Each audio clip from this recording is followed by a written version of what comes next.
लोग गालियां लीडर्स को देते हैं, खाने पीने वाले कोई और लोग हैं, और उसके कारण मुझे लगता है उसमें कोई राजनीतिक विषय नहीं होना चाहिए। गवर्नमेंट का प्लस ही जाएगा, चाहे अपना आदमी भी अंदर हो जाएगा। मैं कहता हूँ जो अवैध कटान है तो जीरो टॉलरेंस इसके बारे में लेनी चाहिए।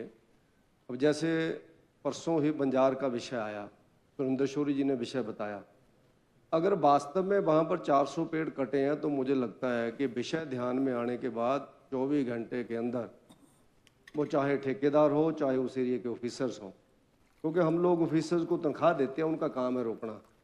लोग गालियां लीडर्स को देते हैं, खाने पीने वाले कोई और लोग हैं, और उसके कारण मुझे लगता है उसमें कोई राजनीतिक विषय नहीं होना चाहिए। गवर्नमेंट का प्लस ही जाएगा, चाहे अपना आदमी भी अंदर हो जाएगा। मैं कहता हूँ अपने आदमी को जो किसी ने लाइसेंस नहीं दे दिया, क्योंकि कोई भी गवर्नमेंट जाती है तो 100 कार्ड अपने लोगों के कारण पुट्ठे काम होते हैं, उसका क्रिटिसिज्म होता है और गवर्नमेंट के गले में पड़ जाता है और गवर्नमेंट चली जाती है। अगर वो लोग रुक जाएं, उनको खुले हाथ ना दिया जाए, कि चाहे गुंडागर्दी के विषय में हो, अवैध कटान के साथ साथ जो कॉलोनीज बन रही हैं हमारे एरिया में, खास करके मैंने देखा है उन कॉलोनीज में इतने पेड़ कट जाते हैं, इतनी इलीगल जिसको कहते हैं माइनिंग होती है कि हजारों पेड़ कटते होंगे और उन कॉलोनी के बीच पेड़ ही कोई नहीं है लगा रहा, कोई लगा ही नहीं रहा। जंगलों में बन रही है कॉलोनी, जितनी भी अध्यक्ष महोदय बन रही है, क्योंकि जो वैरन लैंड थी, जो घासनियाँ थी, उसी को अब किसान बेच रहा है, क्योंकि उसको घासनी की जरूरत नहीं है, तो उसके ऊपर कॉलोनीज बन रही हैं, लेकिन पेड़ लगाने का कोई प्रावधान नहीं है वहाँ पर। तो हम जब पास करें, पास करने के बाद उनकी प्लांटेशन का कोई हम उसके साथ चीज़ जोड़ें, और उसके साथ साथ जंगलों में आग का विषय जो आया है, तो सब लोगों ने बोला इतनी जंगलों में आग अध्यक्ष महोदय हमने कभी नहीं देखी जितनी इस बार। उसका ये कारण भी एक हो सकता है कि इस बार गर्मी बहुत लंबी चली, अप्रैल के बाद मई जून जुलाई भी सूखा रहा, अभी लगी बारिशें शुरू होने लगभग अगस्त के फर्स्ट वीक से, ढंग की बारिशें जिसको मानसून बोल सकते हैं हम लोग। तो उस जंगल में आग लगती है तो हम लोगों ने किसको अरेस्ट किया? मान लो मेरे घर के पास से आग गई, उसके बाद उसने पूरा जंगल 200 कनाल का जला दिया, तो मैं ही दोषी हूँ उसका, और कौन है?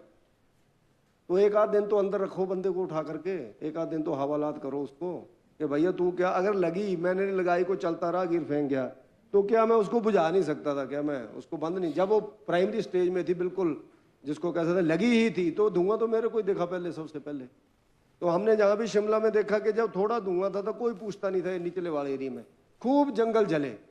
और तीसरा विषय इसमें यह करें, शिमला के सराउंडिंग में तो मुख्यमंत्री महोदय आप बातचीत करके जो चीड़ के आपके पेड़ है ना, इनको धीरे धीरे कटान की ओर ले जाओ, इसको धीरे धीरे आप लोग देवदार और उसके साथ साथ बाण की तरफ आप ले जाओ। जहाँ चीड़ है उससे भी किलोमीटर आगे अच्छे देवदार के पेड़ है, तो हमने चीड़ किसने लगा दी जहाँ पर लाकर? इसके नीचे तो बरूद की तरह घासनी पड़ी होती है, तो उसको धीरे धीरे हटाया जाए, जलाया जाए और किनारे किया जाए, काटा जाए, और उसके साथ प्लांटेशन कर दी जाए। 2-4 साल बाद वो अपने आप जो देवदार है वो आगे निकल जाएगा। देवदार को कम आग लगती है, जो मैंने देखा उसके जंगलों में, ज़्यादा आप लोग जानते हैं, आप लोगों के एरिया में होता है। और उसके साथ साथ जो मैंने तो यहाँ तक देखा अध्यक्ष महोदय, जो मुख्यमंत्रियों ने वन महोत्सव किया है, वहाँ भी कोई पेड़ नहीं है, वहाँ पेड़ ही नहीं है। जब मुख्यमंत्री जी गए तो वहाँ यानी इतने गैर जिम्मेवार फॉरेस्ट डिपार्टमेंट के लोग हैं कि उनके, जैसे वर्मा जी ने बताया कि मई जून में पेड़ जल जाते हैं क्योंकि पानी कोई नहीं डालता है, तो जब पानी नहीं डालेगा तो लगाने का क्या है? तो उसके कारण उस कम से कम हम मुख्यमंत्री जो का मान सम्मान तो रखें कि मुख्यमंत्री ने, किसी फॉरेस्ट मिनिस्टर ने पेड़ लगाए हैं, तो कम से कम वो तो बचें।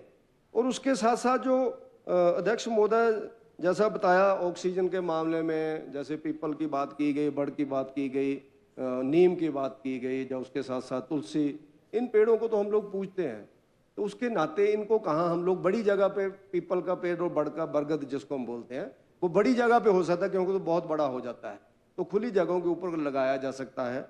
उस एरिया के लोगों को उसमें जिम्मेवार ठहराना चाहिए जो वहाँ के अधिकारी हैं, अदरवाइज अन्यथा ऐसी चीज़ें नहीं हो पाएंगी।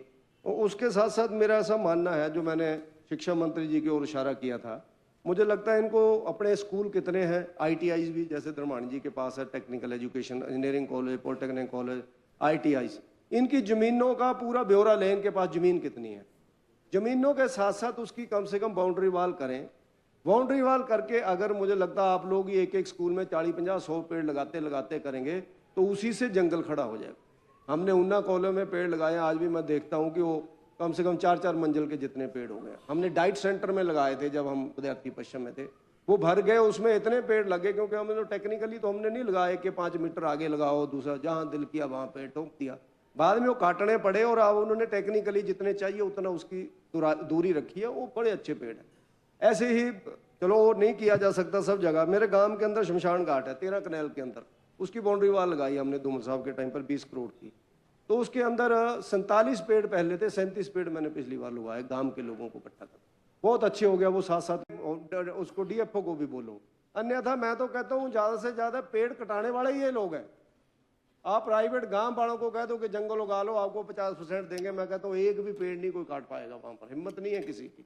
हमारे अपने जंगल तो सबके अच्छे ही है, सबसे ज्यादा कटे हुए गवर्नमेंट के जंगल है।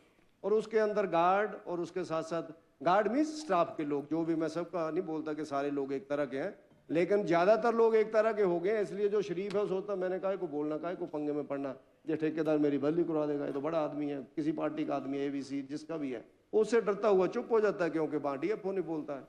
तो मेरा ये आग्रह रहेगा कि इसको पूरा चर्चा ना करते हो, चर्चा तो होनी है, होती रहेगी, हमारे लगाने के बाद भी होती रहेगी पब्लिक मूवमेंट। हाँ, तो एक बिल्कुल जिसको कहते हैं जीरो टॉलरेंस कुछ चीजों के मामले में हम लोग करनी चाहिए, तभी ये संभव हो पाएगा। धन्यवाद। Thank you.